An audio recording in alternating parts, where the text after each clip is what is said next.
আমাদের নেত্রী বাংলাদেশ জাতীয়তাবাদী দলের চেয়ারপারসন, সাবেক 3 বারের প্রধানমন্ত্রী দেশনেত্রী বেগম খালেদা জিয়া আমাদের মাঝ থেকে চলে গিয়েছেন। আমি তার আত্মার মাগফিরাত কামনা করছি। দেশনেত্রী বেগম খালেদা জিয়া সকল সময় একটি কথা বলতেন, বাংলাদেশ জাতীয়তাবাদী দল যদি কখনো ক্ষমতায় আসে তাহলে আলেম ওলামাদেরকে সকল সময় মর্যাদার আসনে রাখবেন।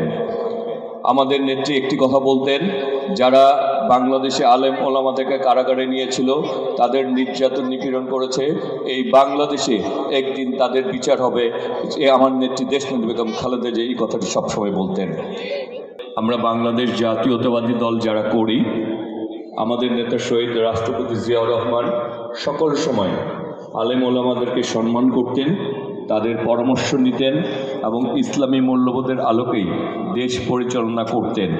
এই জন্য আমাদের নেতা শহীদ রাষ্ট্রপতি জিয়াউর রহমানের জন্য আপনারা এবং আজকের সবার প্রধান অতিথির কাছে আমি আপনাদের কাছে দোয়া প্রার্থনা করছি এবং আল্লাহর কাছে তার মাগফিরাত কামনা করছি।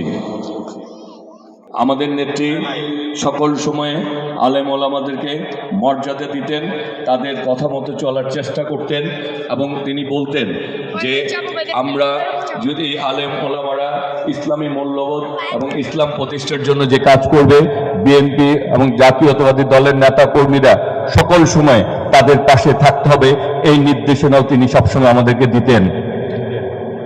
আমাদের নেত্রী দেশনেত্রী বেগম খালেদা জিয়া বাংলাদেশের উপর কোনো আধিপত্য শক্তি যাতে বাংলাদেশে গ্রাস করতে না পারে, আমাদের ইসলামী মূল্যবোধের উপর যাতে আঘাত করতে না পারে, এই তিনি সবসময় সজাগ থাকতেন। এবং বাংলাদেশের কোনো স্বৈরাচারের সাথে আমাদের নেত্রী কখনো আপোষ করেনি। বাংলাদেশের মানুষের স্বার্থের প্রশ্নে আমাদের নেত্রীর জন্য আপনাদের সবার কাছে আমরা দোয়া প্রার্থনা করছি। আজকে এখানে যারা এই মাদার টেক কবরস্থানে যারা শায়িত রয়েছেন, আমাদের সকল মুরব্বীদের জন্য আপনারা দোয়া করবেন। এদেশের স্বাধীনতার জন্য যারা রক্ত দিয়ে আমাদের মানচিত্র দিয়েছেন, পতাকা দিয়েছেন, আমাদেরকে পরিচয় করে দিয়েছেন বিশ্বের মানচিত্রে বাংলাদেশ হিসাবে, মুসলিম হিসাবে, আমরা আমাদের যারা এই শহীদ হয়েছেন, লাখো শহীদের আত্মার মাগফিরাত কামনা করছি, আপনারা তাদের জন্য দোয়া করবেন। এছাড়া বাংলাদেশের এই দেশকে সুন্দর রাখার জন্য, স্বৈরাচার মুক্ত রাখার জন্য যারা বাংলাদেশে আমাদের যে সকল সহযোদ্ধারা রক্ত দিয়েছেন, সেই সকল সহযোদ্ধাদের আত্মার মাগফিরাত কামনা করছি, আপনারা তাদের জন্য দোয়া করবেন। 24শে জুলাই আগস্ট আন্দোলনে যারা শহীদ হয়েছেন, তাদের আত্মার মাগফিরাত কামনা করছি, আপনারা তাদের জন্য দোয়া করবেন। এছাড়া আমাদের এই একজন সহযোদ্ধা শহীদ শরীফ ওসমান হাদি, তাকে হত্যা করা হয়েছে, আপনারা তার আত্মার মাগফিরাত কামনা করছি এবং তাদের জন্য দোয়া করবেন এবং তার হত্যাকাণ্ডের বিচার দাবি করছি। সুষ্ঠু তদন্তের মাধ্যমে যারা এই হত্যাকাণ্ডের সাথে জড়িত তাদের বিচার দাবি করছি। উপস্থিত সম্মানিত অতিথিবৃন্দ এবং উপস্থিত সম্মানিত উপস্থিতি, আমি আর কিছু বলবো না। আমি এই এলাকার সন্তান, এই মাদার থেকেই আমি বেড়ে উঠেছি, আপনাদের পাশে সকল সময়ে ছিলাম। আগামী দিন আপনাদের সন্তান হিসাবে আপনাদের ভালোবাসা নিয়ে কর্মের মাধ্যমেই বেঁচে থাকতে চাই।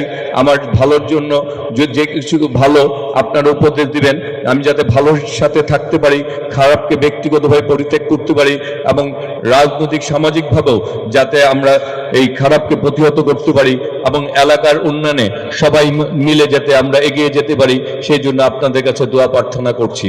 এবং আমরা আপনারা সকলেই মিলে আগামী দিনে আমাদের এই দেশে ইসলাম প্রতিষ্ঠার জন্য, আমাদের নেত্রী বলতেন ইসলাম প্রতিষ্ঠার জন্য, আলেম ওলামাদের সবসময় উনি বলে এসেছেন যে ইসলাম প্রতিষ্ঠার জন্য আমাদের দল সকল সময় ওনাদের পাশে থাকবে।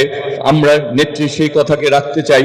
আগামী দিনও বাংলাদেশে ইসলাম প্রচার এবং প্রতিষ্ঠার জন্য আমাদের আলেম ওলামারা যারাই কাজ করবেন, আমরা সকলে মিলে তাদের পাশে থেকে আমরা তাদের জন্য কাজ করব এবং তাদের পাশে থাকব।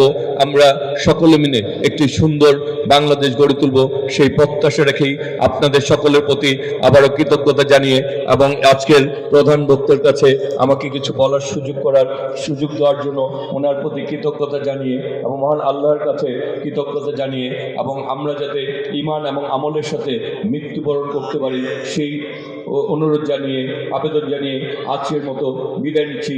আসসালামু আলাইকুম ওয়া রাহমাতুল্লাহি ওয়া বারাকাতুহু।